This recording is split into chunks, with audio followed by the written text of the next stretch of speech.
when biotech research scientist Will Foster, Keanu Reeves, is in a car accident that kills not only his wife Mona, but also their 3 children, their 2 daughters, Sophie and Zoe, and son Matt. He sets about working with his assistant Ed Whittle on his cloning technology while also working on a digital memory transference program to create replicas of his family. That is, and everything seems to be going fine. That is, until they discover that something is wrong. This is Replicas. So yeah, this movie is horribly mismarketed. Much like Escape Room last week, we have another movie that's been dumbed down from an R to a PG-13. You could tell there was a lot more swearing that was supposed to be in this, and they dodged around it. They say things like, "Oh, we're royally screwed," or "Oh man, we're in a bind." Instead of, I mean, there's some swearing, but there's not a lot. And yeah, again, more to this. This is not a thriller. This is marketed like it's some sort of dark dystopian sci-fi thriller. Oh, what has man done? He's played with the laws of nature, bloobity bloobity blah blah blah. But no, there's no real thriller aspects of this until the very end of the film, and then it turns into a thriller, and a not very good one. This thing, first off, the whole cloning thing takes. I mean, it's an hour, maybe even an hour and 10 minutes into this film before the clones even show up. I mean, even fully show up. Like, they go through this whole process, like they have to gestate for 17 days, and it also turns out that they didn't have enough gestation pods, so unfortunately Zoe, the youngest daughter, does not get cloned right away, and Will has to delete any memories of Zoe from the memory transference program so that they don't start flipping out. So his family doesn't start flipping out, and yeah, exactly. And even then, it's like it takes an additional 3 days after the family's been cloned before he could transfer the program, because he's trying to figure out how he could do it so that they, yeah, because when he tries to do it with this, when he tries to transfer memories from a soldier into an android,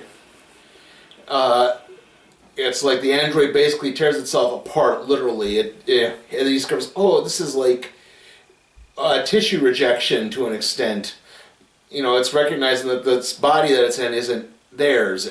But if you transfer someone's memories into a copy of their body, it should work. And I just have to find a way to trick the brain and trick the memories that I'm transferring into thinking, oh, I'm actually in my own brain. And that part's actually really good. Like, that science bit, I mean, I would have cut this movie a lot of slack had they just kind of stuck to that. Because after a while, I'm like, okay, this is more like a cerebral, hard science fiction type deal. I could be into this. Okay. I mean, it's not a thriller like the movie's marketed as, but, you know, I could at least cut it some slack there. And then it all falls apart, because it turns out, shock of shocks, the bioresearch company is not a bioresearch company. It's some military subcontractor that wants to create android super soldiers that can't die. Because of course it is. You know, we can't have the bioresearch company just be a bioresearch company. That doesn't make any sense. They can't make money off that. Oh, yeah, and that's where the thriller turns out, because again, you know, basically they've known the whole time that, oh, and yeah, it turns out Ed is in on the conspiracy as well. Thomas Middleditch's character, that's Ed Whittle. But he's also, his boss isn't actually his boss, and oh, blue, God. Yeah, like I said, they've been in on it sort of the whole time, because he's been transferring all this really expensive equipment not so conspicuously out. So it's like, yeah, did you think we wouldn't notice this? And yeah, you've cloned your family except for your youngest daughter. Like, that's really creepy. Like, we can't have those things running around. So we have to kill them, but we need your algorithm so that we can do the base transfer into the android super soldiers, so we get him android super soldiers. And that's where it turns into a thriller. But then Keanu Reeves' character as well, basically brokers a deal. He transfers his mind into an android, and that android becomes like the spokesperson for the company. And you know what? Had they just hammed it up, I would have been okay with it. but they don't. Again, they play it way, way, way too straight. There's no thrills in this. There's no tension really, and it's like you already know he's going to clone the family because we see the family clones running around. The trailer, again, this is where I complain about the marketing of this film. The trailers make it look like, oh, something goes wrong. Maybe they lash out violently. Maybe they do other things. Yeah, maybe something else happens. Or they start acting like the android. They start like scratching themselves and trying to like tear each other apart, tear themselves apart. But nope, none of that happens. There's like no sex in this at all. The youngest daughter gets cloned at the end. They jump ahead another 17 days and everything's fine. And the bio research people are selling their technology, and everyone's happy, I guess. Keanu Reeves is okay. Again, like, had they just kind of hammed this up and been a little more goofy with it, because again, this is a goofy-ass premise, I would have been fine. If this had been John Wick Keanu Reeves, again, maybe not as intense as John Wick Keanu Reeves, but something like that, I would have been fine with that. But no, this is played too straight. This is like, the only bit that I really enjoyed is there's a point, because it takes 17 days to gestate the clones. He has to, basically cover for, his wife missing at the clinic that she works, and his kids are missing school, and it's like, oh, the kids all have chicken pox, and oh, my daughter, the boy that my daughter is very openly flirting with, well, not anymore. Like, he basically says, I'm grounded till I'm 18. He sends her a text message to her boyfriend that she's grounded until she's 18. And that's, like, Sophie is a teenager. That's about it. Her actress looked vaguely familiar. I mean, I don't know where I've seen her before. And again, like, when the clones start to show up, like, the mother clone, Mona, his wife, is played by Alice Eve, she actually has, like, a little tiny robotic ting to her voice afterwards. And she's like, where are the pickles? Wait, weren't we on a boat trip 2 days ago? Wait, I don't remember being on a boat trip. We were going on a boat trip. How come I don't remember this? Wait, what's going on here? I mean, yeah, they eventually find out that they're clones about halfway. Yeah, like, the wife finds out first, and the kids find out, and by the end of it, they seem to be okay.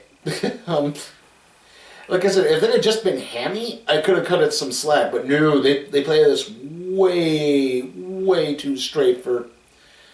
I mean, again, and it either played straight and then not gone into thriller territory, or, like I said, just been hamming it over the top.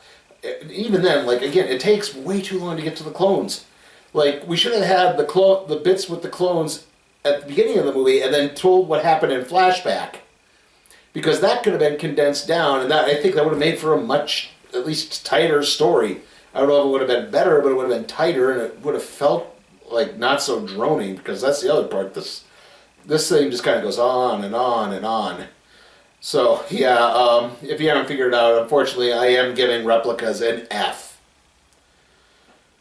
Oh, well, we're 3 movies in. We had a real banner. I didn't think Mowgli would be the best one I'd give a grade to right now. Hopefully that'll pick up with the next movie review, which will be Glass. It's the ultimate NFL highlight show. Every Sunday, see the greatest action from every game played that day. More NFL highlights than ever before in one show. Join Chris Berman, Pete Axthelm, and Tom Jackson for NFL Prime Time.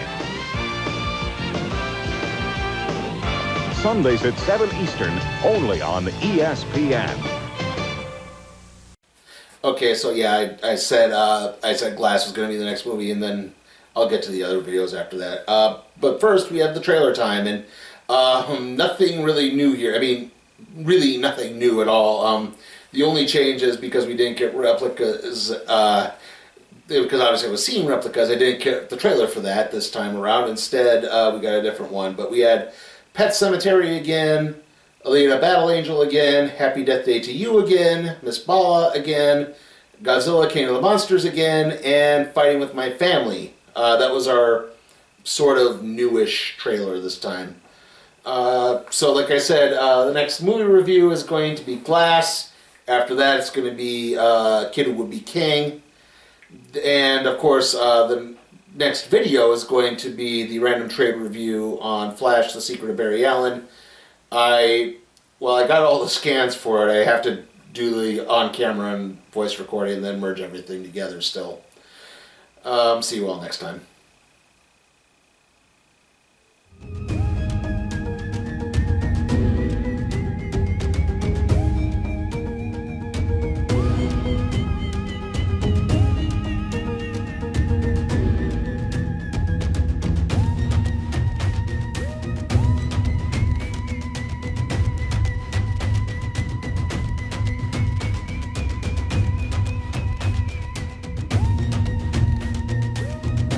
Hey guys, check out my Patreon and see how you can request a movie for me to review, even if it's some stinker like A Dog's Way Home or the Sonic the Hedgehog movie. Also, if you like what you see, give the video a like, share, subscribe, and don't forget to ring that notification bell.